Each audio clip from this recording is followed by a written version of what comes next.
اگر غلط کام کیا تھا تو عوام نے انہیں اٹھا کر پھینک دیا. اب جو حکومت وقت آئی ہے اب اس کی ذمہ داری ہے کہ جو ماضی میں خرابیاں تھیں اس کو بہتر کرے. اور یہی ایکسپیکٹیشن بھی تھی لوگوں کی. اور یہ حکومت جب اپوزیشن میں تھی تو لوگوں کو یہی ایکسپیکٹیشن دلوایا تھا کہ ہمارے پاس تو 200 کے قریب لوگ ہیں جو باہر سے آئیں گے اور آ کے سب اچھی جگہ پہ ہم نے کی جگہوں پہ بیٹھیں گے اور پاکستان کی معیشت کو اور کہاں آسمان پہ پہنچا دیں گے. تو وہ کہاں چلے گا بھی وہ لوگ. تو آپ جب ایکسپیکٹیشن بڑھاتے ہیں عوام کے، اس لیے میں ہمیشہ کہتا ہوں سیاسی لیڈروں کو کبھی عوام کی ایکسپیکٹیشن کو اس حد تک نہ پہنچا دیں کہ جب آپ اس پہ ڈیلیور نہیں کر پاتے ہیں تو بہت تیزی سے آپ پھر نیچے کی طرف بھی آتے ہیں جو ابھی ہو رہا ہے. تو دیکھیں مہنگائی کا آپ نے ذکر کیا، اس کے بہت سارے وجوہات ہیں. سب سے مین وجہ جو جس کو میں کہوں گا وہ آپ کی کرنسی کا فری فال ہو جانا، گرتے چلی جا رہی ہے. اب جب کرنسی آپ کی جو نیچے کی طرف گرتی ہوئی جائے گی تو جو بھی آئٹم آپ باہر سے امپورٹ کر رہے ہیں اس کی لینڈڈ کاسٹ پاکستان میں بڑھ جائے گی.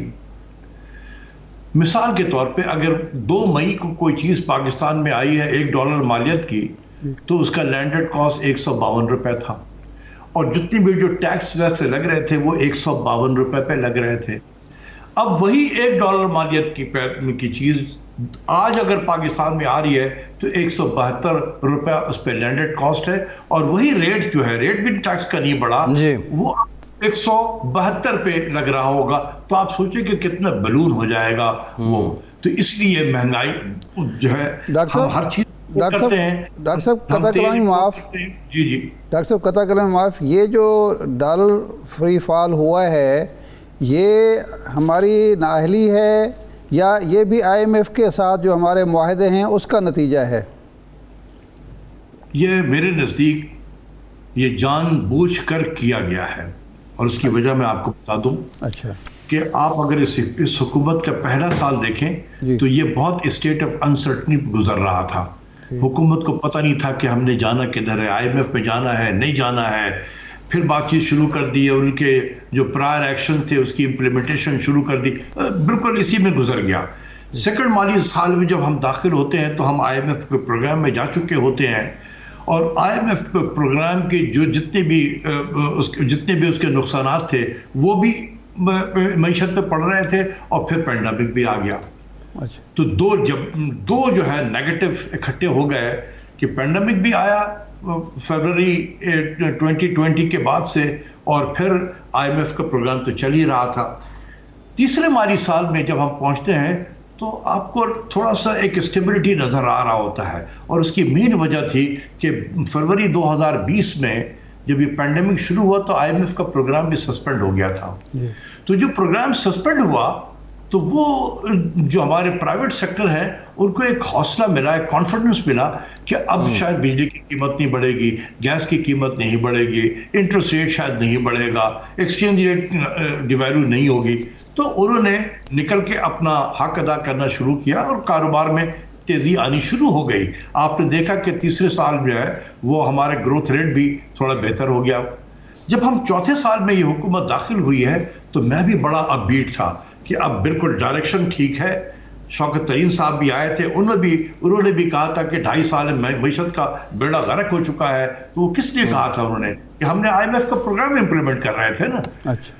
اور یہاں سسپینشن تھا IMF کا پروگرام کا تو چیزیں بہتر. ڈاکٹر صاحب ذرا IMF پہ ہم آئیں گے. ایک سوال یہ ہے کہ جو ڈالر کا معاملہ ہے تو اس پہ کیا یہ سمجھ لیا جائے ڈاکٹر صاحب یہ اسحاق ڈار صاحب کی جو اپروچ تھی کیا وہ ٹھیک تھی، اس وقت کے حساب سے موزوں تھی؟ دیکھیں میں دونوں کا آپ کو جواب دیتا ہوں، اس کو مکمل کر لوں. تو یہ جب ساری چیزیں بالکل ٹھیک چل رہی تھی، آپ یقین کریں کہ میں بھی بہت اپ بیٹ تھا کہ ابھی چوتھے مالی سال میں یہ حکومت بالکل ٹھیک جا رہی ہے اور پھر 5ویں میں ایک مومنٹم گین کر رہی ہے اور 5ویں سال میں اور زیادہ بہتری آئے گی. شاید کسی کی نظر لگ گئی یا ان کو ڈیمیج کرنا تھا اس حکومت کو. اور ایکسچینج ریٹ کو بالکل آپ نے ہاتھ سے چھوڑ دیا. 152 سے 172 20 روپیہ پر ڈالر جب اتنے شارٹ پیریڈ میں نیچے چلا جائے تو ہر چیز جو ہے آپ کی مہنگی ہو گئی ہے اس کی وجہ سے. تو آج مہنگائی کا جو کوہرام مچا ہوا ہے وہ اسی وجہ سے مہنگا ہوا ہے کہ آج صرف نچلا طبقہ نہیں کچلا جا رہا ہے. ایک جو مڈل کلاس جس کے ہم کہتے ہیں نا, وہ ایک کشن پرووائڈ کرتا ہے نچلے طبقے میں اور امیر طبقے میں, ایک کشن ان کا ہوتا ہے. اب وہ کشن بھی جو ہے وہ اب پریشان ہو رہا ہے. یہ مڈل انکم طبقہ بھی جو ہے وہ بھی پریشر میں آ گیا ہے, اور یہ اچھی نشانی نہیں ہے آگے. اگر یہی حالات رہے اور ہم دوبارہ IMF میں گئے تو آپ دیکھیں گے کہ یہ جو کشن ہے جس نے روک کے رکھا ہے غریب اور امیر کے درمیان میں, ایک گیپ کریٹ کر کے رکھا ہے, یہ اگر ہٹ گیا تو آپ یقین کریں کہ پھر تحریر اسکوائر یہاں پر بھی آپ کو نظر آئے گا. ڈاکٹر صاحب یہ جو آپ نے فرمایا کہ نظر لگ گئی یا کسی نے جان بوجھ کے ایسا کیا, تو کیا 3 سال میں یہ تجربہ حاصل نہیں ہوا حکومت کو کہ نظر نہ لگنے دے اور کسی کو شرارت نہ کرنے دے؟ 3 سال میں یہ کچھ نہیں سیکھ پائے؟ اب یہ تو پرائم منسٹر بھی بتائیں گے. آپ لوگوں کے ملاقات ہوتی رہتی ہے, آپ پوچھیں پرائم منسٹر سے کہ آپ کو سمجھ میں نہیں آ رہا تھا کہ یہ ہو کیا رہا ہے, یہ اچانک ہر چیز خراب کیسے ہو گئی ہے. اچھا, تو کسی نے تو کی ہے نا جی. اس آستین کے ساتھ کو تلاش کریں آپ, وہ آپ کے اندر بیٹھے ہوئے ہیں. کس کی ذمہ داری ہے ایکسچینج ریٹ کو ٹھیک رکھنا؟ اسٹیٹ بینک کی ذمہ داری ہے. اسٹیٹ بینک کا سربراہ کون ہے؟ گورنر اسٹیٹ بینک ہے. اگر وہ شخص اپنا کام صحیح نہیں کر رہا ہے تو کیا ہوتا ہے پھر؟ پرائم منسٹر تو دنیا جہاں کے IGs کو اور چیف سیکرٹری کو, FBR کے چیئرمین کو, سیکرٹری خزانہ کو تبدیل کر رہے ہوتے ہیں, تو ادھر کیوں نہیں تبدیل کرتے کہ تمہاری پرفارمنس ٹھیک نہیں ہے؟ تو ایکسچینج ریٹ کہاں سے کہاں چلا گیا ہے. دوسری چیز یہ ہے کہ اگر مجھے کوئی ذمہ داری, اس کا مطلب ہے کہ ڈالر کے معاملے میں ڈاکٹر صاحب, ڈالر کے معاملے میں تو تنہا ذمہ داری جو ہے وہ گورنر اسٹیٹ بینک کی بنتی ہے, رضا باکر صاحب کی ہے. ان کا مین ریسپانسبلٹی یہی ہے نا, to maintain stability in exchange rate. تو دیکھیں جب آپ کا ریزرو بڑھ رہا ہو جی تو اس بات کی عکاسی ہے کہ آپ کے یہاں ڈالر کا انفلو زیادہ ہے آؤٹ فلو کے مقابلے میں.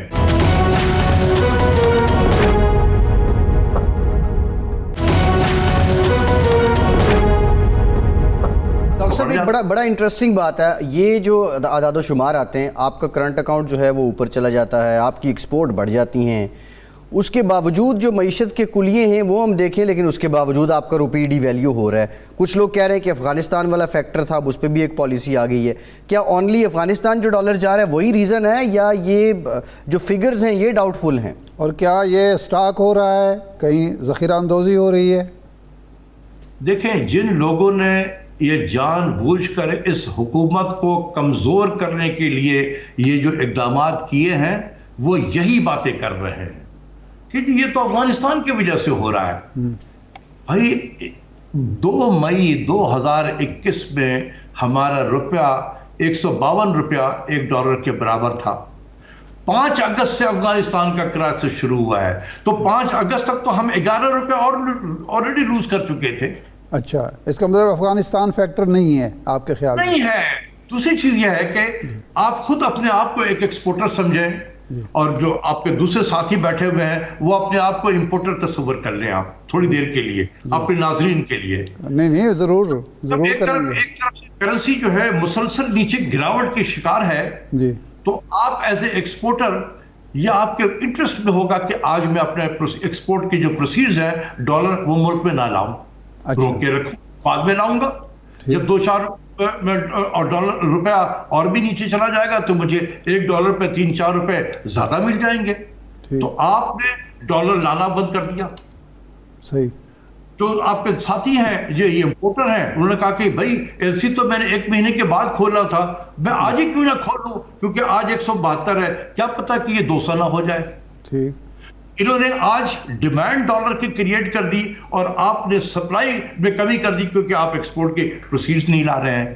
تو پھر یہ ڈیمانڈ سپلائی کا گیپ ہوا, یہ پریشر جو ہے وہ کنٹینیوسلی چل رہا ہے. اس کا افغانستان سے کوئی تعلق میرے نزدیک, اگر ہوگا بھی تو بہت مائنر سا امپیکٹ ہوگا.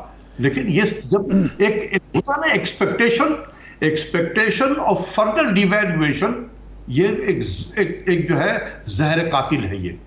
ڈاکٹر صاحب اب جو نئی شرائط آ رہی ہیں، اب وہ جو سسپینڈ تھا پروگرام IMF کا، وہ چونکہ دوبارہ بحال ہو گیا، اب یہ جا بھی رہے ہیں، یہ اب وہ کہتے ہیں جی بجلی 2 روپے اور مہنگی کر دیں، گیس کی قیمتیں زیادہ کریں، پیٹرول کی قیمتوں پر جو آپ وہ کرتے ہیں وہ نہ کریں، ویسے بھی عالمی مارکیٹ میں ٹیکس زیادہ لگائیں، تو کیا ہم اس سے کوئی بچ سکتے ہیں ان شرائط سے، اور کیا یہ ہمارا مقدر ہے کہ یہ مہنگائی بڑھاتے ہی چلے جانا ہے ہم نے؟ بڑا اچھا سوال کیا ہے آپ نے. لیٹ میں تھوڑا سا، میں ٹیکنیکل تو ہے لیکن بہت کوشش کروں گا کہ میں عام فہم زبان میں سمجھاؤں. یہ جو IMF کا جو پروگرام ہوتا ہے نا، IMF as a institution is responsible for implementing the new liberal economic order. صحیح. جس کو ہم آج کل کے زبان میں واشنگٹن کنسنسس کہتے ہیں. ٹھیک. Consensus between home, consensus between 3 institution, IMF، world bank and United States treasury. تین اداروں کے درمیان ایک کنسنسس ہے. کس چیز پہ کنسنسس ہے؟ 4 چیز پہ. پھر کہ ٹائٹ مانیٹری پالیسی، یعنی کہ جب بھی کوئی ہم جیسا ترقی پذیر ملک پہنچے IMF میں تو اس کو یہ 4 پالیسی امپلیمنٹ کرنی ہی کرنی ہے. کیا چیز ہے وہ؟ Tight monetary policy, interest rate کو بڑھاؤ.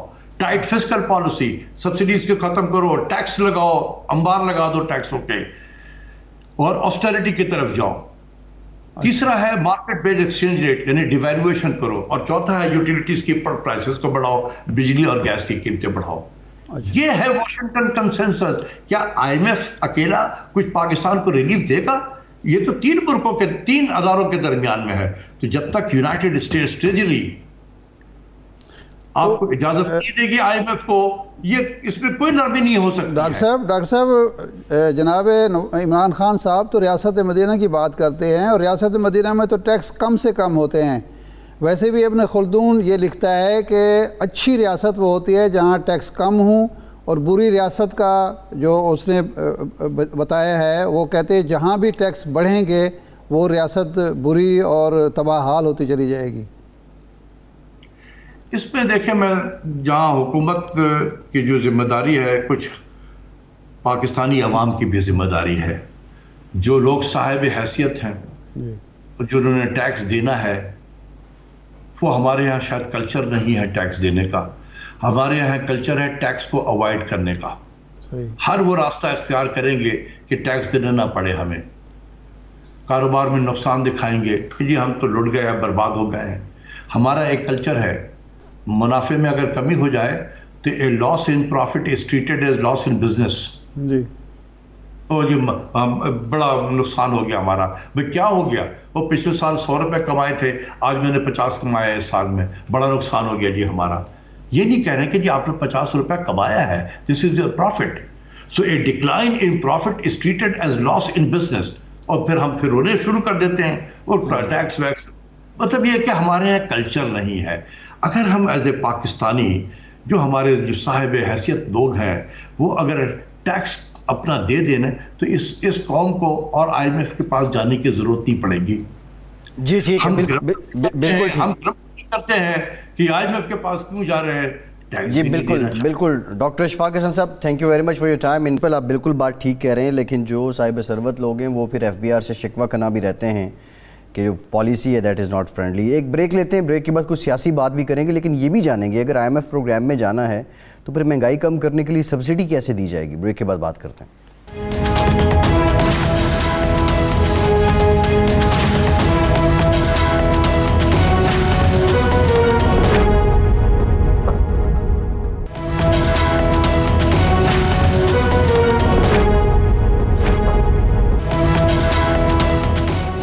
بریک کے بعد ایک بار پھر سے آپ کو خوش آمدید کہیں گے. ہمیں جوائن کیا ہے مسلم لیگ نون کے سینئر رہنما رانا تنویر صاحب نے. رانا صاحب thank you very much for your time. آپ سے گفتگو کرتے ہیں. آج مریم صاحبہ نے مہنگائی پہ بڑی بات کی اور انہوں نے کہا، سوال کیا پرائم منسٹر صاحب سے کہ آپ جنتر منتر سے آٹا چینی کیوں سستی نہیں کرتے. دیکھیں، مہنگائی ایک ایشو ایسا ہے جو حکومت کے جو ترجمان ہیں، وزیر ہیں، مشیر ہیں، وہ بھی مانتے ہیں. لیکن افسوسناک بات یہ ہے کہ مہنگائی کو کم کرنے کی کوئی ان کی کوشش ابھی تک کامیاب نہیں ہو پائی. اور اس کی وجہ سے اپوزیشن کو ایک موقع مل رہا ہے. اب دیکھیں نا، جس آدمی کو آٹا، غریب آدمی کو آٹا نہیں مل رہا، اس کی دسترس سے باہر ہے، چینی ہے، گھی ہے، اور چیزیں ہیں. ایک کسان ہے، اس کو مسئلہ ہے، ڈیزل کا مسئلہ ہے، اس کو بجلی کا مسئلہ ہے، اس کو کھاد کا مسئلہ ہے، زرعی ادویات کا مسئلہ ہے. کس کو مسئلہ نہیں ہے؟ جب یہ سارے مسائل ہوں گے تو اپوزیشن کو تو ظاہر ایشو چاہیے نا. لیکن خوش قسمتی عمران خان صاحب کی یہ ہے کہ ہمارے اپوزیشن بھی ماشاءاللہ ان کو بھی مسئلہ ان کو آپس میں مسئلہ ہے. وہ یعنی آپس کی لڑائیوں سے فرصت نہیں ہے. وہ کہتے تو یہی ہیں کہ اکٹھے جئیں گے اکٹھے مریں گے، لیکن بظاہر لگتا ہے کہ اکٹھے لڑ کے مریں گے. تو یہ صورتحال حکومت کے جو ہے فیور میں جا رہی ہے. ادروائز جو صورتحال پچھلے 1 سال میں کم از کم پیدا ہوئی ہے. اچھا، اشفاق حسن خان صاحب ٹھیک کہہ رہے تھے کہ پچھلے 3-4 مہینے پہلے تک یوں لگ رہا تھا، سارے جو معاشی اشاریے تھے وہ ایسے لگ رہے تھے کہ جی بس ٹیک آف ہو گیا. لیکن اچانک پھر نوز ڈائیو ہوا ہے. بالکل جون میں بجٹ آیا. بجٹ ایسا لگتا تھا کہ جی پبلک یا پیپل فرینڈلی بجٹ ہے، اب تو بس آسانیاں پیدا ہوں گی. اور اس کے بعد جناب صورتحال مزید خراب ہونا شروع ہو گئی. اور پھر IMF رانا صاحب سے اب رانا صاحب سے پوچھتے ہیں کہ رانا صاحب، اب آپ نے ایک فیصلہ کیا ہے PDM کے پلیٹ فارم پہ، کرنے جا رہے ہیں 18 تاریخ کو کہ جی لانگ مارچ بھی ہوگا، جلسے جلوس بھی ہوں گے. اس میں 2 چیزیں جو نظر آ رہی ہیں لوگوں کو. نمبر 1 تو یہ ہے کہ آپ کی پارٹی کتنی متحد ہے، اور پھر PDM اپوزیشن، باقی اپوزیشن کو، اپوزیشن پارٹی کو ساتھ لے کے کوئی تحریک بنا سکتی ہے نہیں. یہ میں نے پارٹی کے اختلاف کی بات اس لیے کی کہ پنڈی میں آپ دیکھیں تو چودھری تنویر کا الگ گروپ ہے، حنیف عباسی صاحب الگ ہیں، شکیل امان صاحب اور دوسرے لوگ جو ہیں وہ. فیصل آباد میں آپ کا جلسہ ہونے والا ہے. چودھری شیر علی صاحب نے باقاعدہ اعلان کر دیا ہے کہ رانا ثناء اللہ اور میاں شہباز شریف صاحب رکاوٹیں ڈال رہے ہیں. تو یہ اندرونی کشمکش پارٹیوں کی اور اپوزیشن کی، اس کے نتیجے میں کوئی تحریک کھڑی ہو سکتی ہے؟ دیکھیں، میں شاہ صاحب ایک بات آپ کو بتاؤں کہ کسی حد تک آپ کی باتیں درست ہیں کہ نیچے کی جو سطح پہ گروپنگ ہوتی ہے یا اختلاف ہوتے ہیں ڈسٹرکٹ لیول پہ یا لوکل پولیٹکس میں، وہ ہر وقت رہے ہیں. ہر وقت میں نے اب 40 سال مجھے ہو گئے ہیں.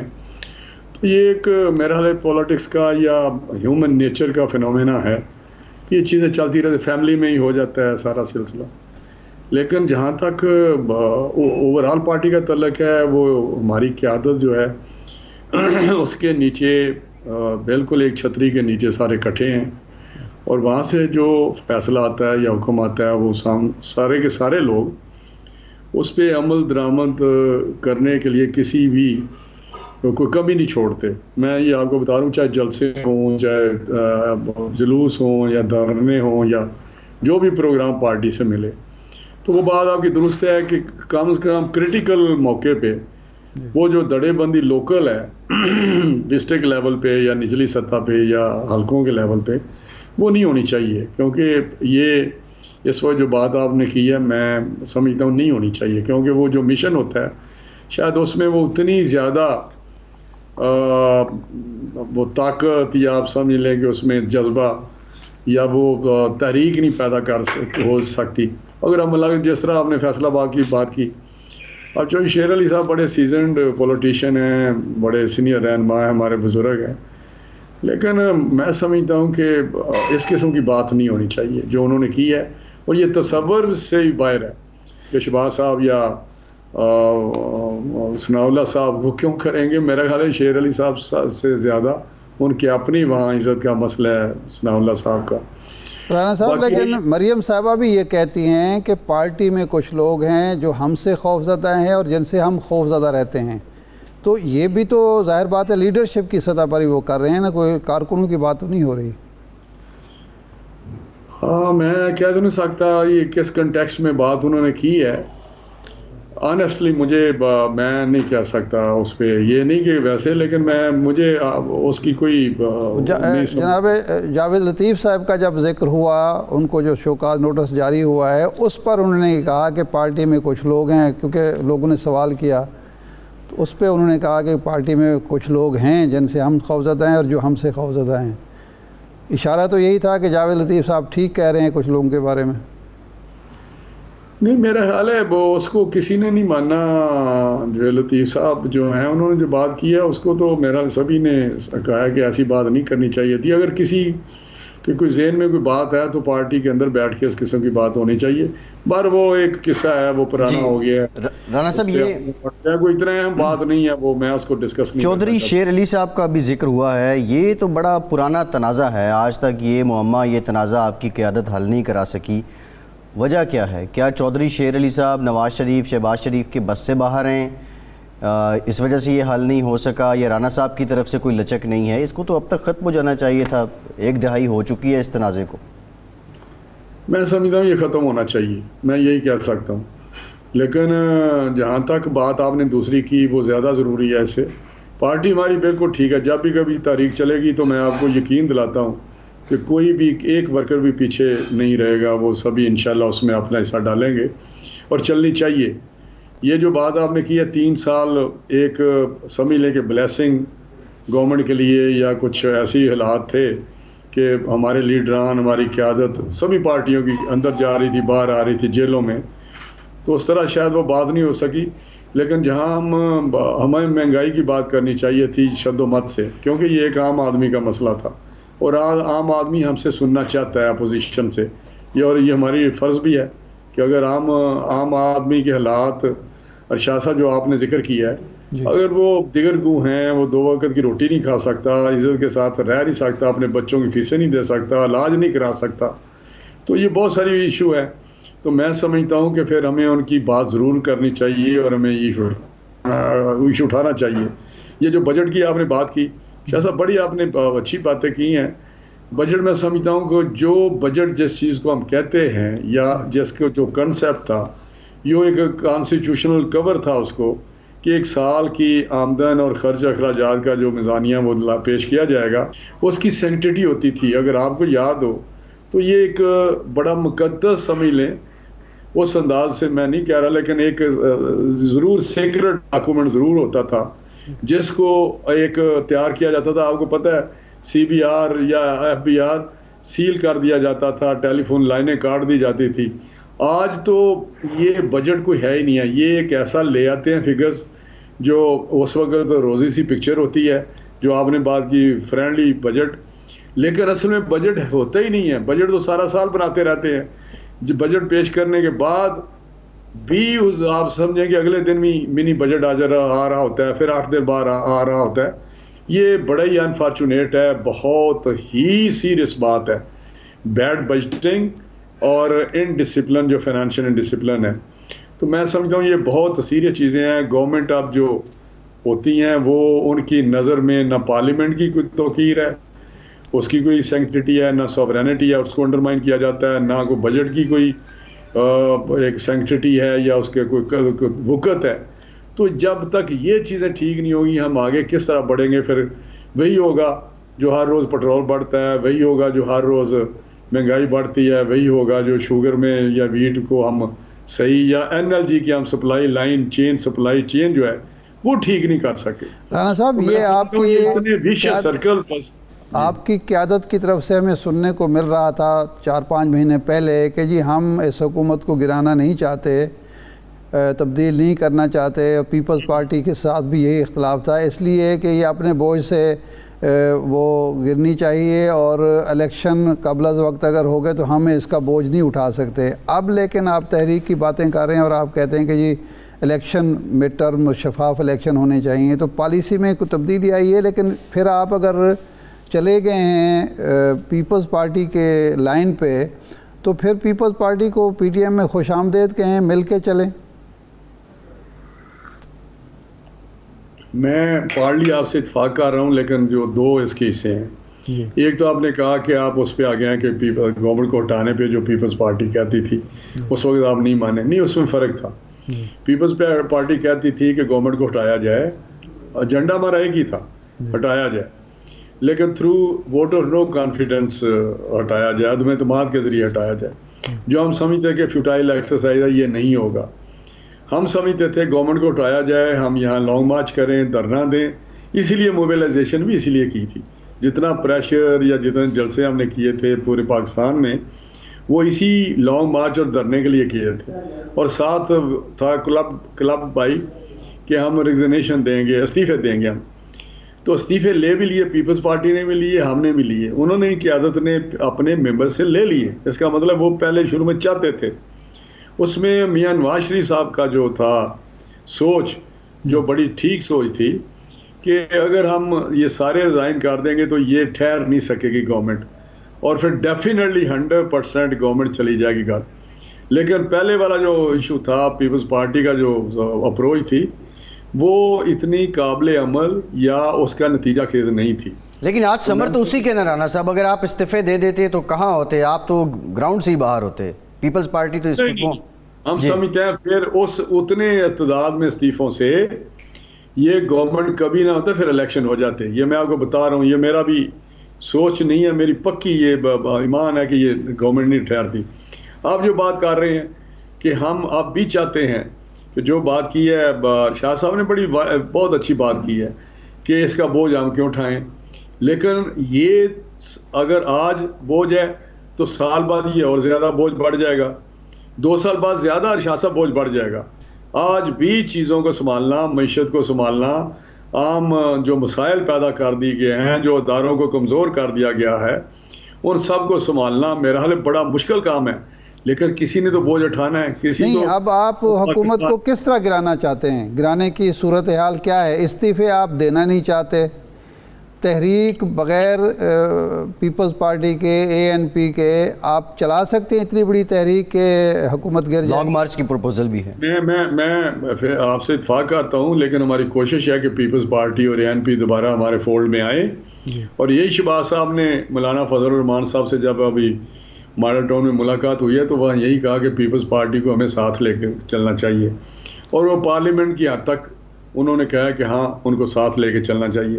لیکن میں سمجھتا ہوں کہ آج بھی بات کی جائے, کٹھے چلے جائیں, کٹھے چلنا چاہیے, اور کٹھے جو تحریک بنے گی وہ زیادہ مؤثر ہوگی.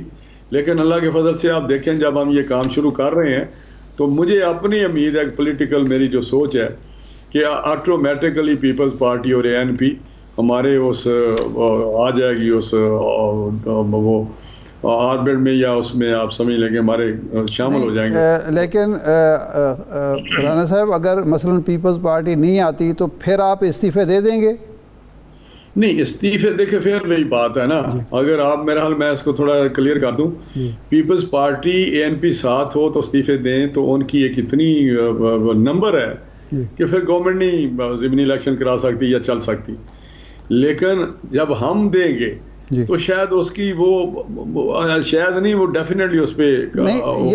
یہ فرمائیں کہ شہباز صاحب جب 2 قدم بڑھاتے ہیں ان کو روک دیا جاتا ہے, وہ پیپلز پارٹی کو ساتھ اگر آپ چلنا چاہتے ہیں تو ظاہر بات ہے کچھ نکات پیپلز پارٹی کے آپ مان کے چلیں گے نا, تو وہ میٹنگ پوائنٹ کیا ہوگا کہ آپ ان کو استعفوں پر راضی کریں گے یا آپ ان ہاؤس چینج پر راضی ہو جائیں گے؟ میٹنگ پوائنٹ کیا ہوگا آپ کا؟ جو بھی ہو چلنا ہمیں اکٹھے چاہیے. دیکھیں نا, اگر وہ نہیں کر سکتا, ہم نے وہ ساتھ رہے, ان کی بات ہم نے نہیں مانی, تو پھر کون سے ہم نے استعفے دے دیے یا ان استعفوں کا فائدہ کیا تھا؟ تو میں سمجھتا ہوں کہ اگر وہ سمجھتے ہیں استعفے نہیں دینے چاہیے, ہمیں عدم اعتماد کرنا چاہیے, تو لیٹس ٹرائی. یہ غلطی تھی رانا صاحب آپ کی جماعت کی؟ نہیں, غلطی نہیں تھی, وہ فیصلہ درست تھا. اگر وہ فیصلے میاں نواز شریف والا اگر وہ فیصلے پہ عمل کیا جاتا تو آج یہ گورنمنٹ آپ کو نظر نہ آ رہی ہوتی. لیکن چلیں, ان کا ایک آپشن تھا, ہم ایکسرسائز کر لیتے, فیل ہو جاتے تو پھر دوسری طرف چل پڑتے. لیکن ہمارا خیال تھا کہ اس کے فیل ہونے سے, عدم اعتماد ہماری ناکام ہونے سے وہ زیادہ مضبوط ہوں گے, جو کہ بڑا صحیح بات تھی. چلیں نہیں ہو, یہ پولیٹیکل اسٹریٹجی ہوتی ہیں, پولیٹیکل ایک بنائی جاتی ہے, ایک اپروچ ہوتی ہے, وہ لے کے چلتے ہیں. تو شاہ صاحب دیکھیں گے آنے والے دنوں میں, اور گورنمنٹ اس وقت وہ اس پوزیشن میں نہیں ہے کہ آپ اگر موومنٹ چلے تو اس کے سامنے وہ ٹھہر سکیں, کیونکہ اس وقت جو حال ہے وہ آپ کے سامنے ہے. جی ٹھیک, کوئی اس سے راستہ نہیں ملتا. ٹھیک تو اللہ کرے گا چیزیں بہتری کی طرف چلی جائیں گی. جی ٹھیک ہے, بہت شکریہ رانا تنویر صاحب. آپ کے بریک لیتے ہیں اور بریک کے بعد ذرا اس معاملے پہ بات کریں گے. ترمیمی آرڈیننس آ گیا نیب کا, لیکن چیئرمین کا جو نوٹیفیکیشن ہے وہ ابھی تک نہیں ہوا. اب یہ ہونا ہے یا نہیں ہونا ہے, وزارت قانون اس پہ کوئی واضح اپنا پوائنٹ آف ویو نہیں دے رہی ہے. بریک کے بعد اس پہ بات کرتے ہیں.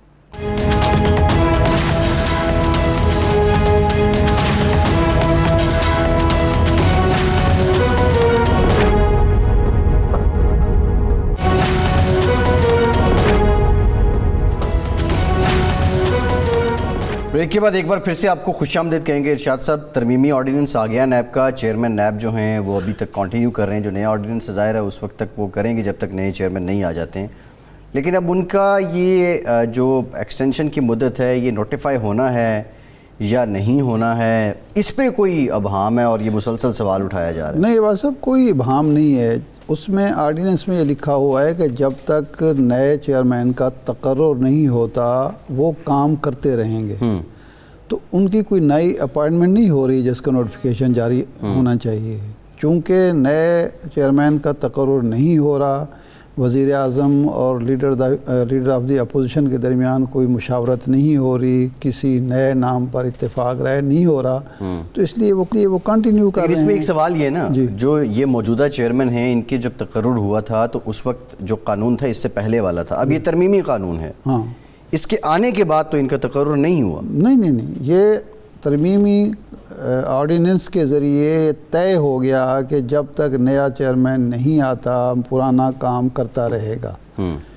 اور وہ جو پرانا 4 سال کی مدت کا قانون تھا وہ ایک لحاظ سے ختم ہو گیا, اس کی جگہ نئے ترمیمی آرڈیننس لے لی. تو اب اس کی ضرورت نہیں ہے.